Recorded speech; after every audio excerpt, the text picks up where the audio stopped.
At the end of the day, it's not about what you have or even what you've accomplished. It's about what you've done with those accomplishments. It's about who you've lifted up, who you've made better. It's about what you've given back. Denzel Washington. Welcome to Inspire Vision. Our sole purpose is to elevate the lives of others and to inspire you to do the same. Dr. Orman, how are you doing? I'm fine, Dr. Doug. Thanks for having me on your show. Hey, it's great to have you on the show.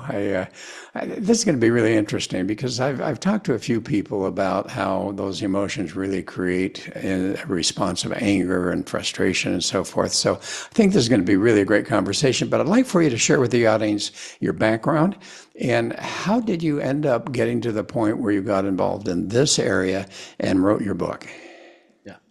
So I am an internal medicine doctor, have been so for 50 years, practiced for 23 years in a medical practice, and then spent 15 years as a corporate medical director. So I've been in the medical field. And then for 40 of those 50 years, I've also had a side interest in psychology and in helping people eliminate anger and stress, which has been an area of expertise of mine. So and I got into both those areas because I had a lot of anger and stress myself as a young man, as a young physician, going through medical school, medical training, and also my first few years of practice.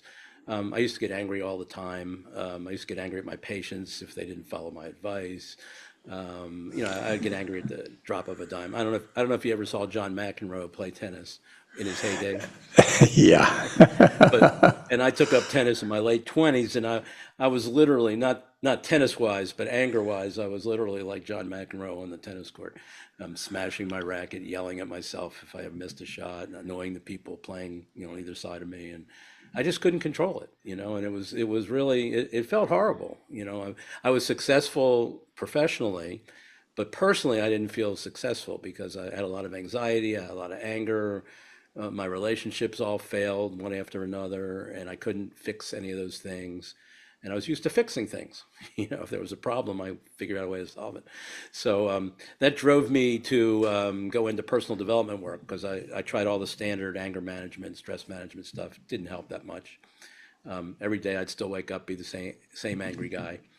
So I got into personal development work, and eventually I cobbled together a bunch of stuff from different people that I'd studied with, and I hit on something that finally enabled me to get my hands on the controls of my anger and to be able to turn it off in ways that I never even imagined were possible because I really didn't understand anger as a human emotion.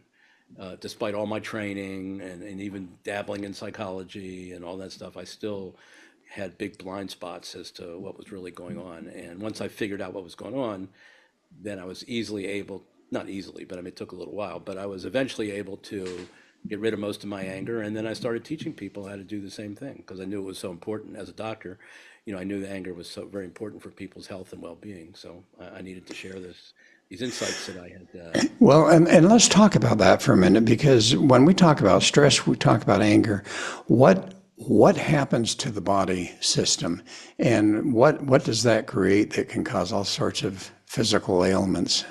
Yeah, well, for me, anger is a subset of stress. In other words, stress is like the big umbrella term. Right. And there's lots of different stressful problems we can have in life, and anger is one of them. Anxiety is another one. So financial problems, family relationship problems. All Right. those are kind of under the umbrella of stress, but all of them can stir up our physiology, can cause abnormal hormones to be secreted, cortisol, epinephrine, all these things. It can raise your blood pressure, can affect your immune system, can do all kinds of things that lead to heart attacks and strokes and autoimmune diseases and stuff that we still don't understand. We only have touched the tip of the iceberg, as to what stress can do and what anger can do physiologically and health-wise. But there's a lot of stuff that in the health arena that it has negative consequences, not to mention, its effect on marriages, relationships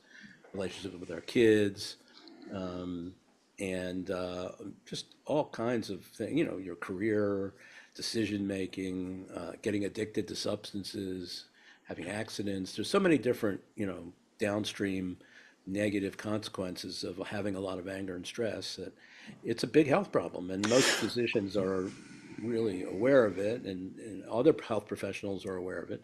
It's just that the solutions haven't been all that great until recently. No, and you mentioned cortisol. Is that one of the major factors in health that is affected when the cortisol level is raised during the anger and the stress and so forth, and then it just kind of stays up there because we never learn how to get rid of that? And what are some of the very specific effects of high cortisol in an Yeah, individual it's called the system? stress. It's called the stress hormone. I'm not sure we understand all of its many implications, but it can it raises blood pressure. It actually affects the brain as far as our ability to think and reason, and it has it has effects all throughout the body and almost every organ system of the body. So it's one of the hormones that has multiple effects, some of which are positive, but when the levels go high, then it can cause difficulties.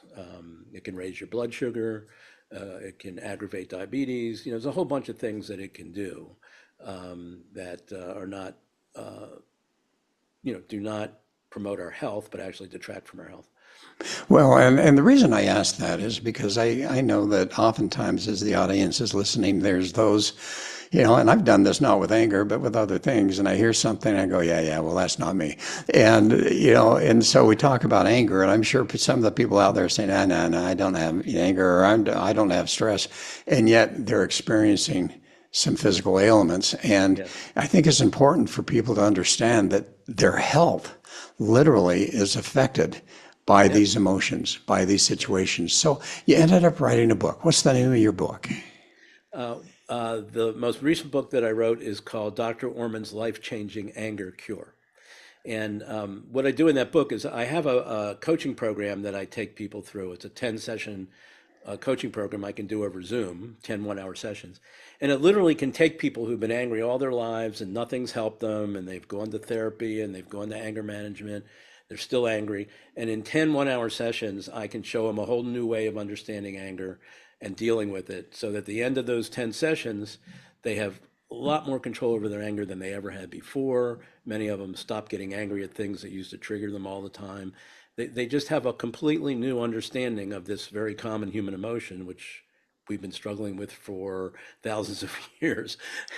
But they have a new way to understand it that actually gives them control instead of their anger being in control of them most of the time. So I put everything that I teach in that program into that book so that people literally can get the book and don't have to go through the program. The only thing I couldn't do in the book is coach people individually on an anger situation, the personal situation they might have. Oh, I'm angry at my sister because she did this, and that, or I'm angry at my spouse because every time this happens, those kinds of unique situations I couldn't directly, coach them on, but I give a lot of examples how you can apply the principles in the book to any anger situation, specific situation you have. So the whole blueprint is there, all the tools are there, the insights.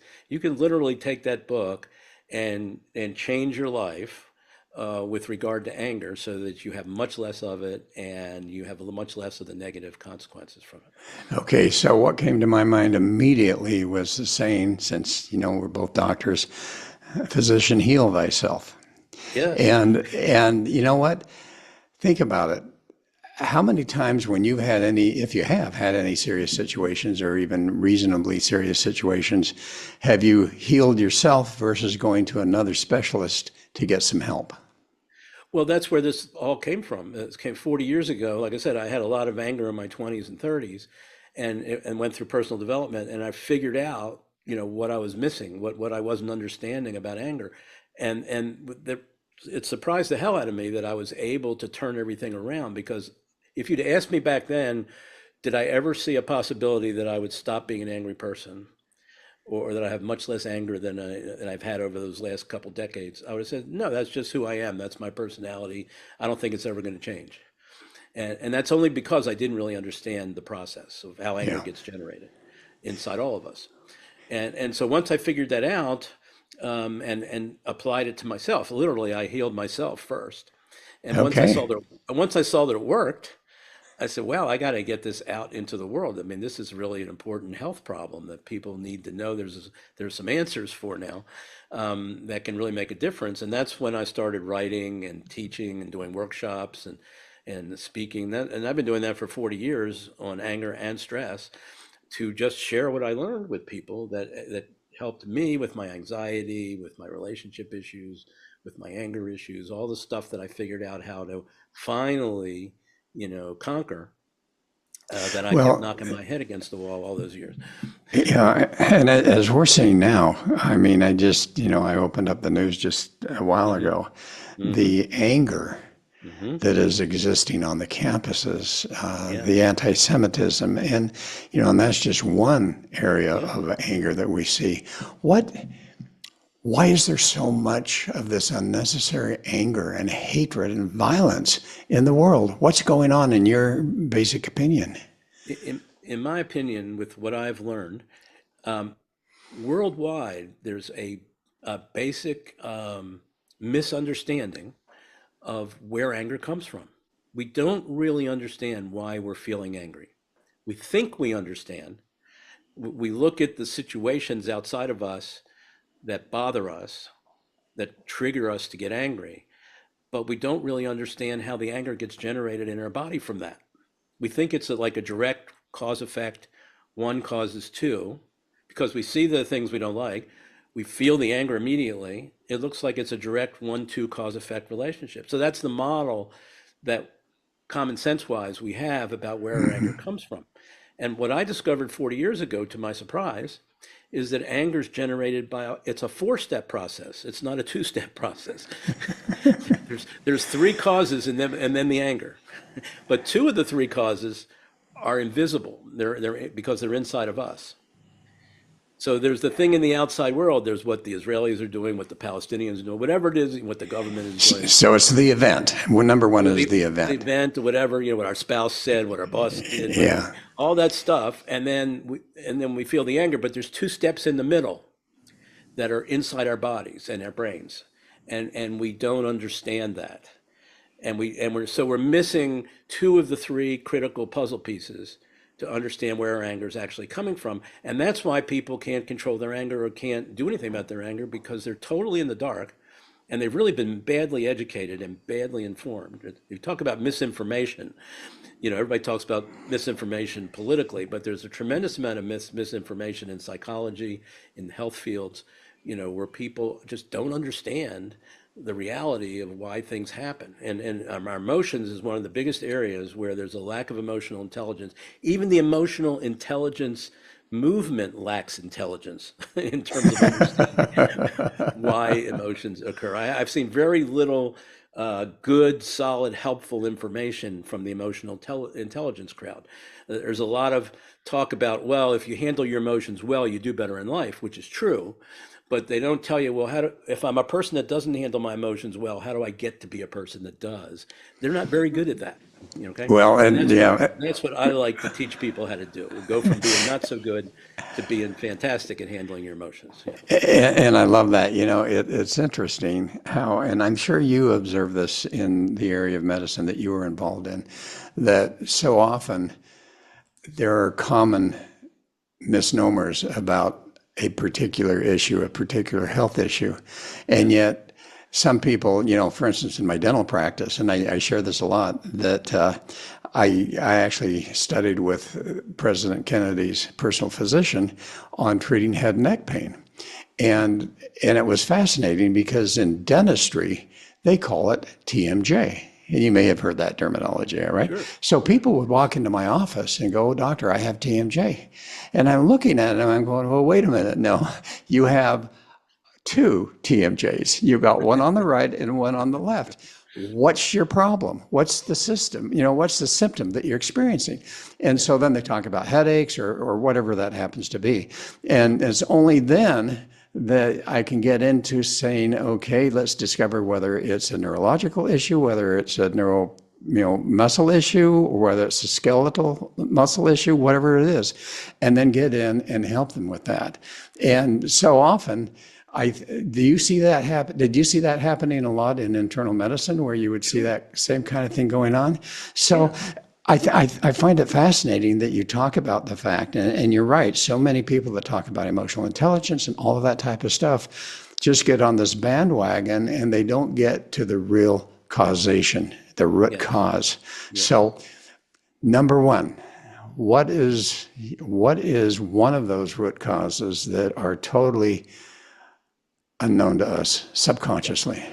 What we don't understand about ourselves as human beings is we don't really see the events that happen in the world as they actually are. Everything we perceive comes through filters. Our brain filters all the data that's coming in. So there's just so much data coming in. And this goes back to prehistoric times.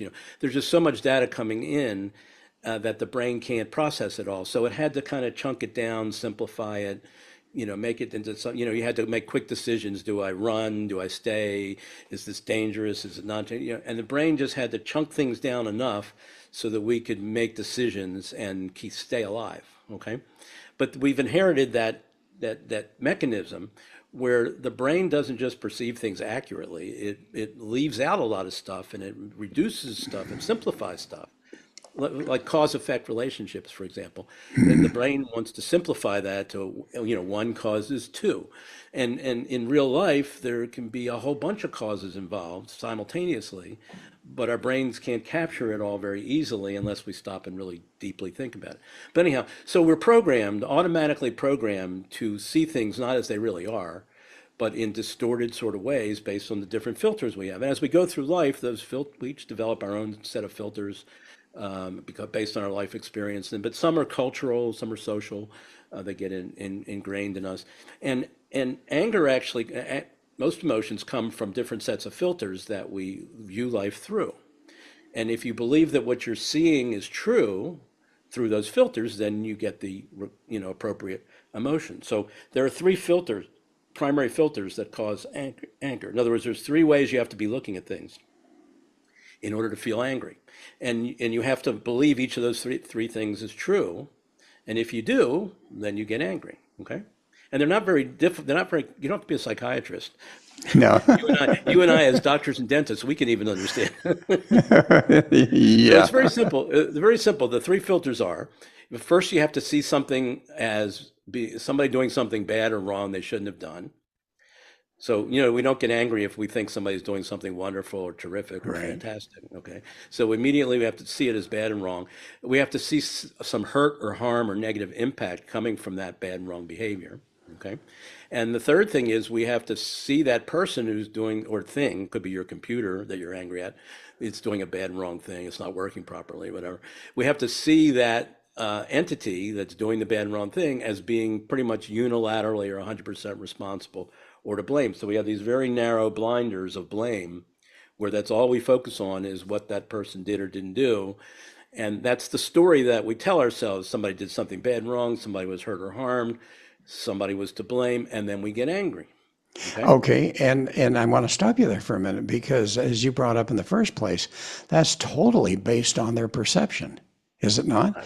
And their Everything is based on our perception, perception. and Yeah. their perception is totally, well, almost totally based on those subconscious imprints that have been placed, as you said, by society, by school, by teachers, by religion, Yeah. by all of those type of things that may not be, in fact, quote, true. Yeah, or they're partially true, but they leave out a lot of stuff. And if Yes, there's a lot of holes and gaps in the understanding of reality, and if you had those missing pieces, you might not react, emotionally as intensely as you did, or even at all in the same way. You literally, when you fill in those missing gaps, and that's what our brain does, our brain creates the gaps, but right. our brain also sells it to us as the whole truth. So it's really like the media. Our brains function just like the media. They give you a spun version of whatever it is they want you to believe, okay? And they don't Yeah. tell you what they're leaving out. They sell you what the narrative as the whole truth and nothing but the truth. And our brains are used to buying partial narratives as being complete narratives. And so we're accepting a distorted, incomplete view as being the whole view. And that is why we get so emotional. By the way, people in the media know how to provoke human emotions. That's Oh, their yeah. business model. No And they question do it about in it. exactly this way. They give us distorted viewpoints of what happened, knowing full well that it's going to trigger us to feel angry because we're going to see somebody doing something bad wrong, we're going to see the hurt and harm, and we're going to blame that person. They know that's how you create anger in human beings, and their business model depends on being good at doing that. And our brains do the same thing. One of the things I say is that our brains create more fake news every day than all the media outlets, in the world. We're just constantly generating fake news and believing it, because we think it's true. And a lot of times, if we stopped and examined it and asked some simple questions, we say, "Oh, well, I guess I was missing this, or I guess I didn't see that, or I guess this was left out of the picture." And our whole emotional state will change once we see the world differently and see how things happen differently. Well, and you talk about that fake news, but you talk about how our brain creates that. I smile because I get on TikTok once in a while because I do some short reels on TikTok, Uh-huh. and literally, I have seen some statements that I know as I go in and verify it one way or the other are absolutely 100% untrue. Hmm. There's no question about it. And Yep. yet, people who listen to that, all of a sudden it becomes true for them. Yes. Yes. That's how it works. And then they get angry. And then they get angry. And they get angry. Yeah. And they don't. We, as an outside observer, we can see they got angry because they bought into an untruth that, and it felt true to them. Okay. And we can see what's happening, but they can't because they're in the middle of it. And it looks and feels true to them.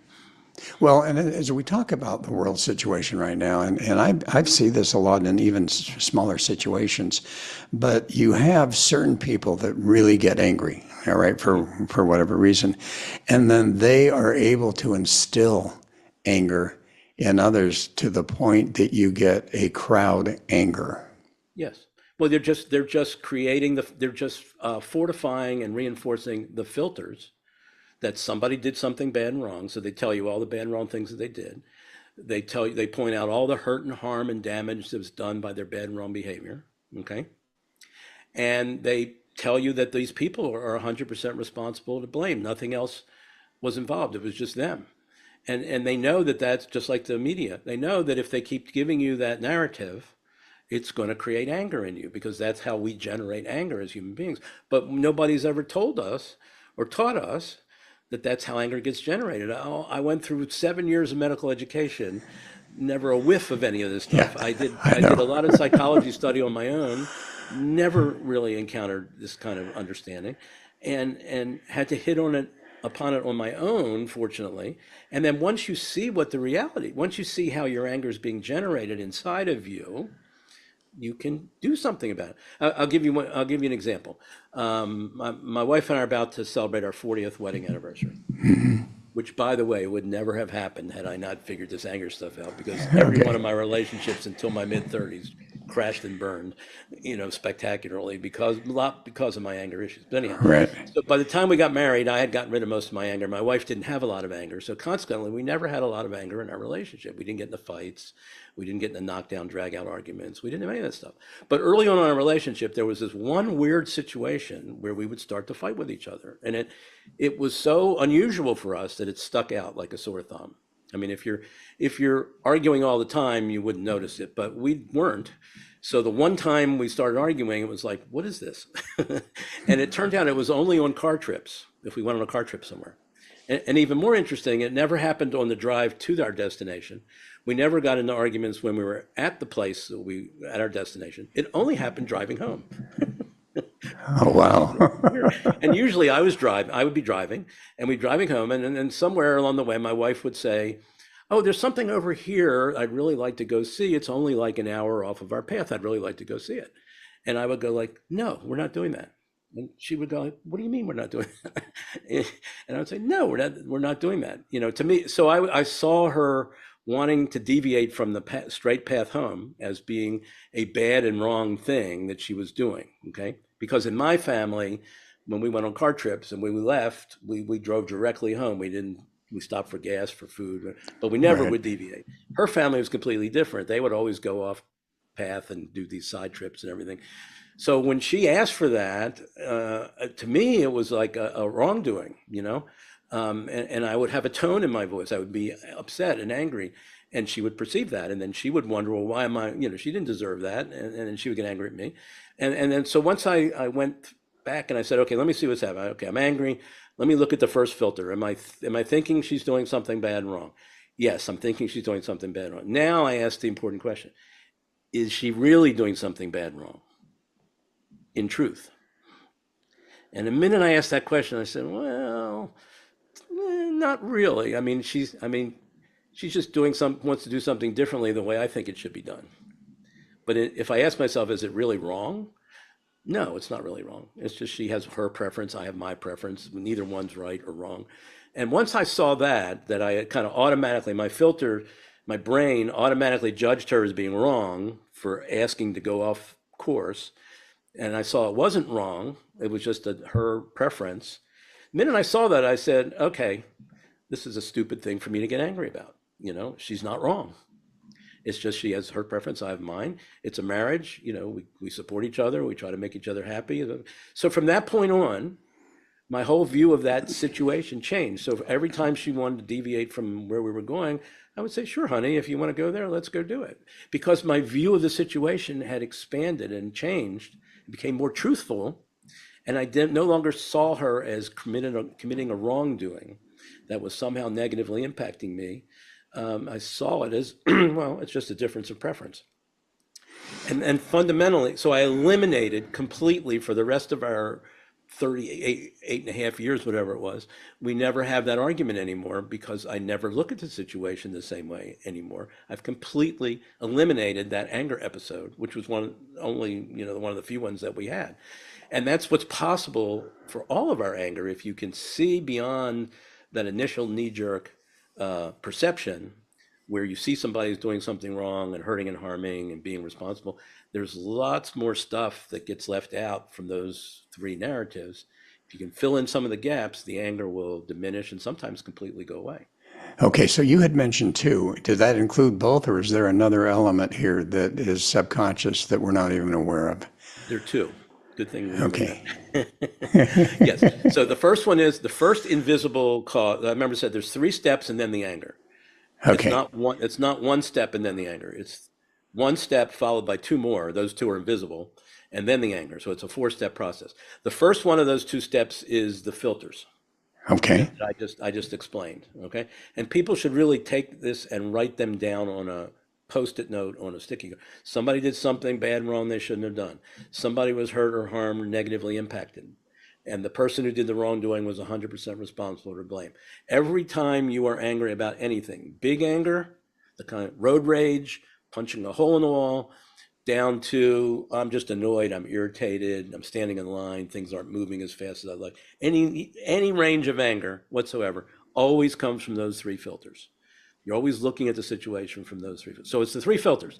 The second invisible cause is our brains follow up on, first our brains are doing the filtering.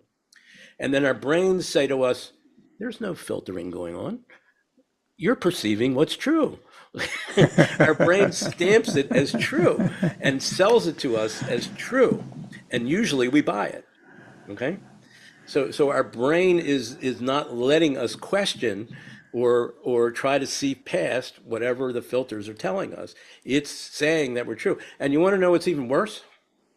That's how anger gets created, with those 2 extra steps. See through the filters. Brain tells you what you're seeing is absolutely true. Don't question it. Don't look for anything else. Okay, that generates the anger. Now look what happens. The anger now makes us feel justified in what we're seeing. Yeah. It makes us feel like we're right, which is like a double whammy, and just encourages us to believe that we're true and we're justified and our anger is righteous and we have every reason, every right to feel that way, and everybody else should feel that way. And it's underneath it all are these distorted perceptions that we don't even realize is what caught us up in the anger. Well, and we have the presence of mind to stop and go back and reflect. It's interesting that, we have to be right. It's an interesting thing about the ego. You talk about the brain, we talk about the ego. Yeah.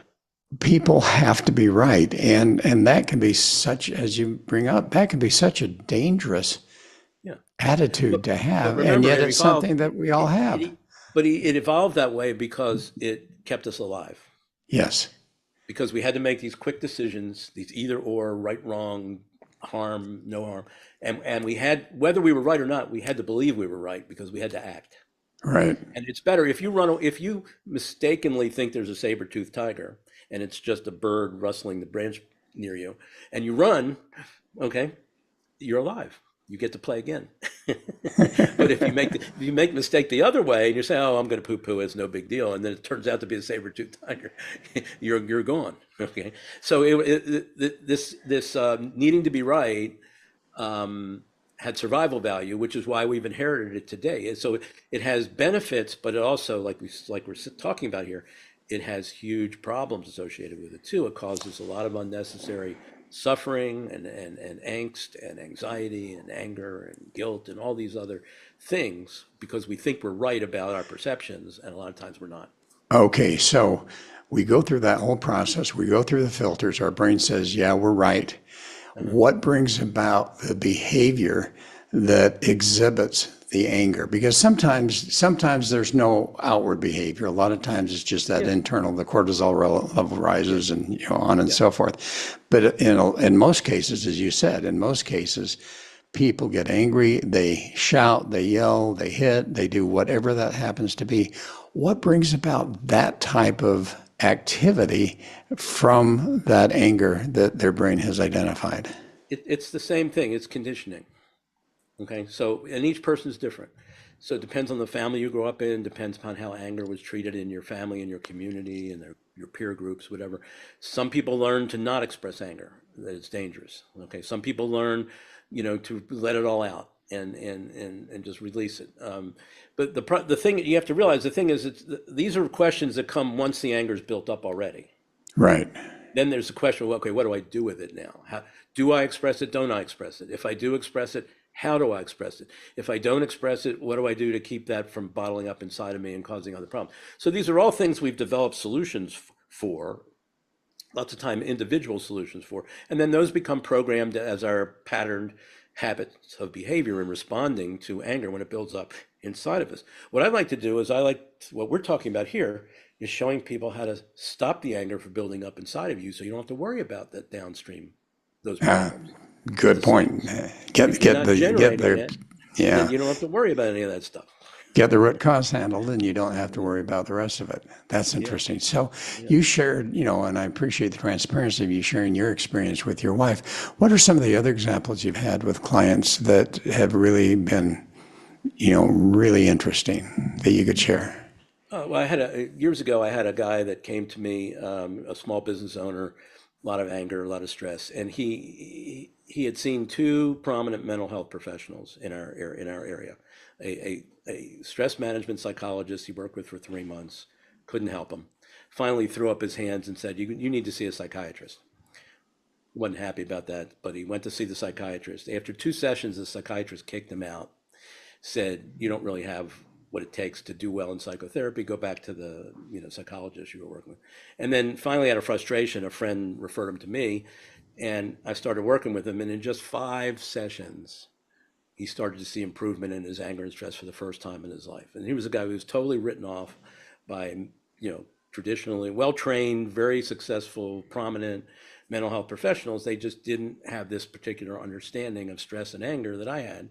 And I could help this guy like immediately when he had been struggling for years, and more recently with the help of some professionals where they couldn't do anything for him.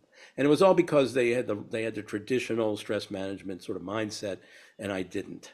And I had a different way of understanding these human problems. And the guy was a champ. I mean, he really turned his whole life around as far as stress is concerned. And he had great success. I had another guy that was in his 60s, been angry all of his life. Everybody in his family was angry, and he was starting to have problems with his marriage, his second marriage.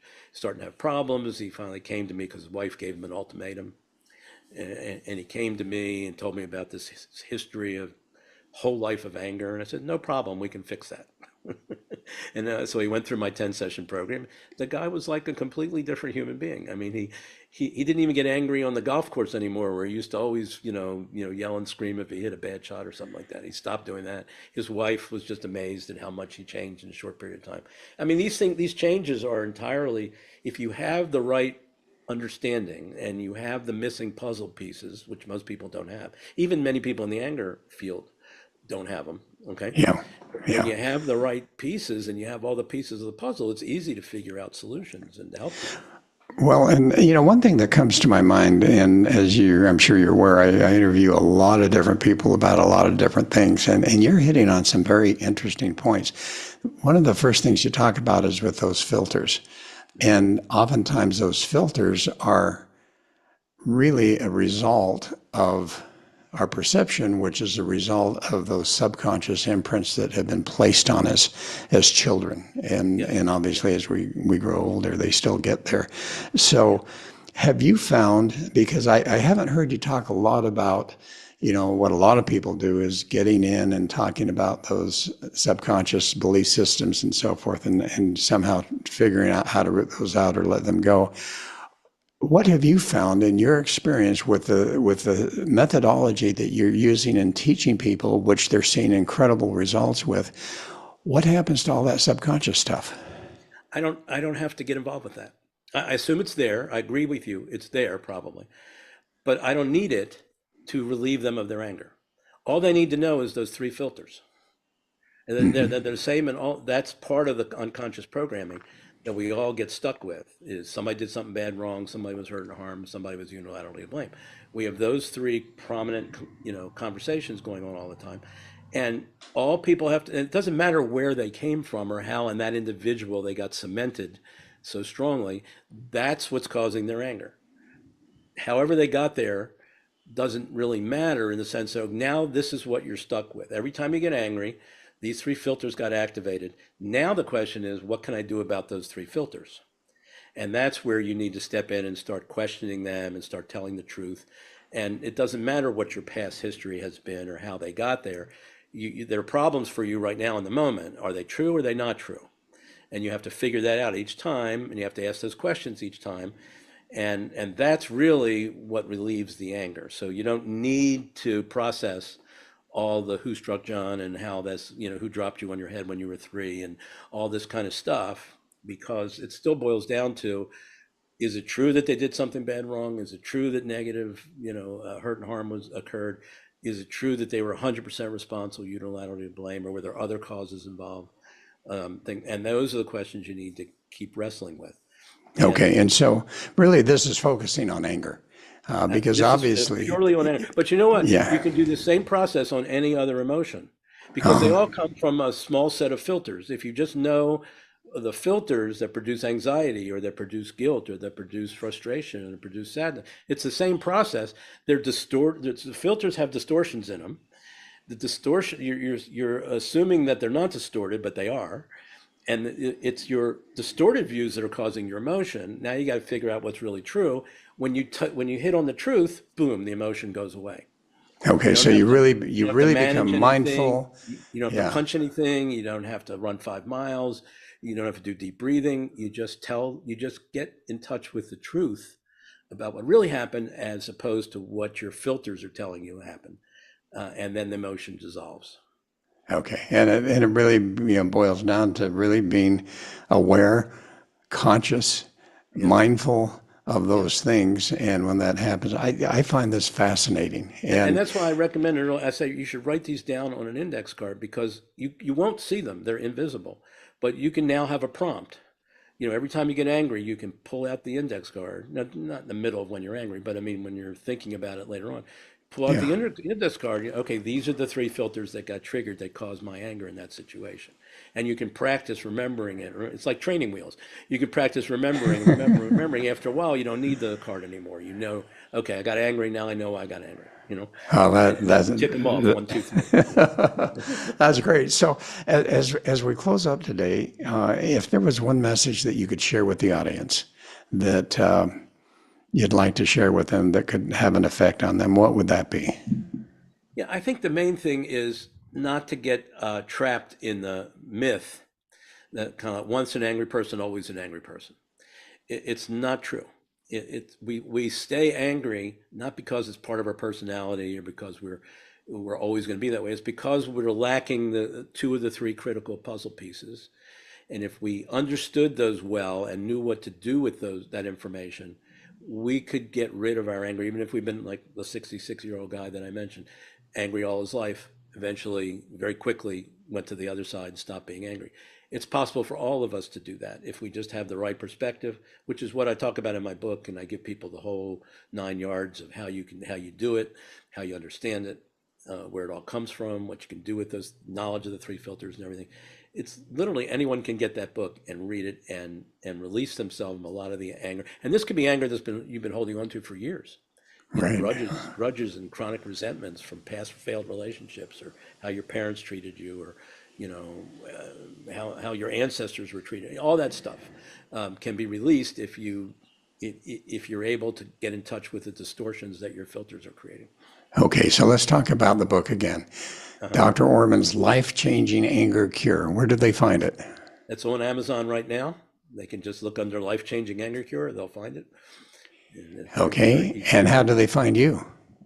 I have a website, docorman.com. And also there's a free download that I have available for people called The Best Anger Elimination Method You Can Find. And for that, you go to theangersolution.org and you can download that, and that'll get you on my email list so they can be in touch with me that way. But it's a PDF they'll get that talks a lot about anger, about my 10-session program, and also a little bit about, at the end, a little bit about the book and how they can get a hold of that. Perfect. Hey, thanks for being on the show, Mort. I think this is a fascinating area, and what fascinates me is, here are so many people, and you are one of those specific ones that had this entirely different career, but ultimately you have moved into an entirely different area where you're helping people in a different way than you were as an internal medicine physician. Yeah, but and I think that's great. I still feel like this is me being a physician. Yes. Oh, no. No question about that. I just find it fascinating how in our lives, as we get older, we find that there are other areas we go into that we are still able to make a difference in other people's lives, just in a different way.